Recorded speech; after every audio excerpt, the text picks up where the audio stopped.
15 seconds.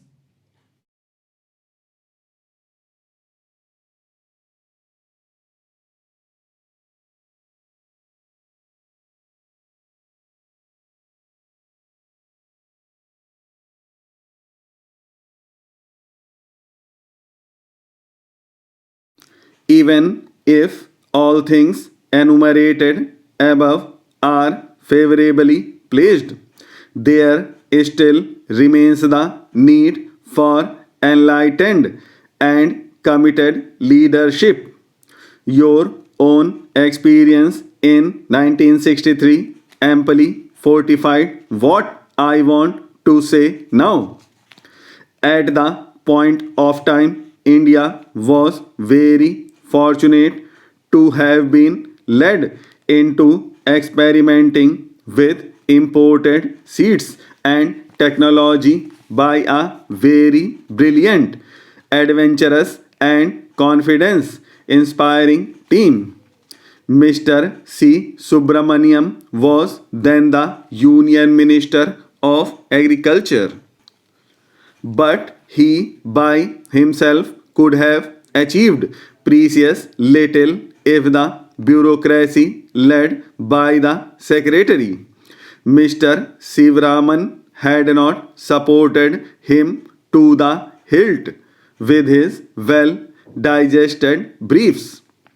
But both of them still would have perhaps been inadequately of India's most far-seeing scientist, Dr. M.S. Swaminathan, were not there to relate the available research and information with the desirability of taking such an initiative. All the three persons from the south stood true and firm in taking the most unwelcome decision of importing 18,000 tons of Mexican seed in 1966, even if each one of them could have lost his head in the bargain. It was a show of administrative drive and political will at their best. There were many more friends who contributed their might to the success of the wheat revolution in India in no insignificant a manner. Happily, I can place many of them beaming smiles at me in this august audience. I compliment them on having participated in this high drama at a momentous period in the history of the nation. For it is not so simple to manage to import new technology, particularly in the traditional societies such as India. But it is the illiterate farmer who did the trick with such an ease. Let me here remind my listeners that it is not the scientists but the farmer that finally produces the food. Not that the role of scientists in not important, but the new technologies produced by them have got to be demonstrated to the actual producers, which means the farmers, before they are able to translate dreams into realities. And even demonstration can prove counterproductive if the package does not have the backing of proper economic and political policies. Hence, a good amount of homework has to precede the actual change in agricultural practices. But the results so far have been more than encouraging. and we hope they shall be better. Now I turn to my experience in Africa.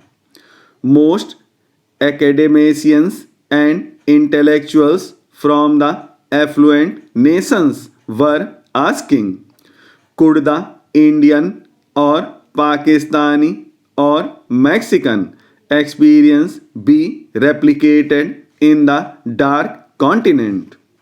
Africa is socially and culturally so different, so backward, not yet exposed to modern ideas of mobility and innovation. But it was worth trying.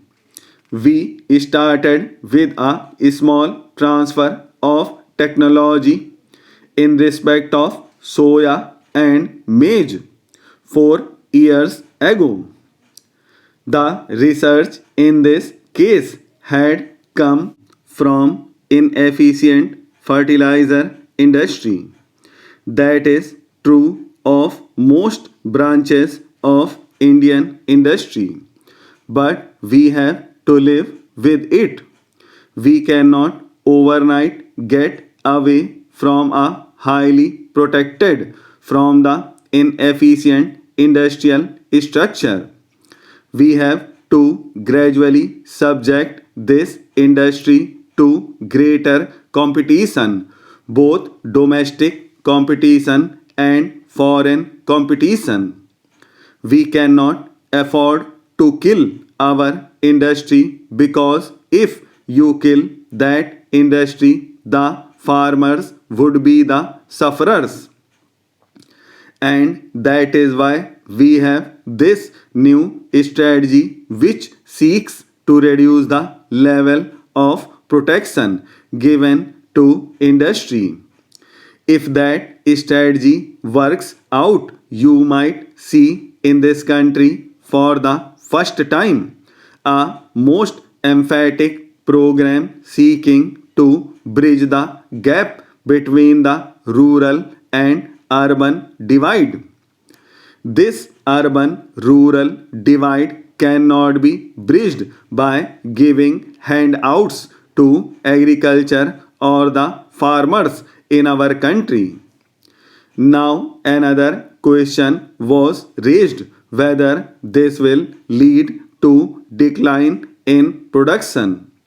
My answer is that under normal condition, this is not likely to happen. Several questions were asked. I think honorable member asked about the fraud of rupees 100 crores. I do not know anything about it. If my honorable colleague, the Minister of Agriculture, knows something about it, I would request him to supplement. He also referred to the lacuna in the fixation of retention prices. I take note of his concern. I will have it conveyed to the Honorable Minister of Fertilizers as well. The suggestion that there ought to be a parliamentary committee to look at the whole system. Then one last question whether we are cutting subsidies or we are cutting expenditure as such. Sir, I mentioned in my budget speech that we are now in the process of cutting expenditure, wasteful expenditure wherever it exists. We have cut at one go the export subsidy worth rupees 3000 crores. We have also reduced subsidies in a number of areas. We have also begun a process of looking at all administrative expenditure. I have urged all the ministries of the government of India to prioritize their activities. I am hoping that by 31st August this work will be completed.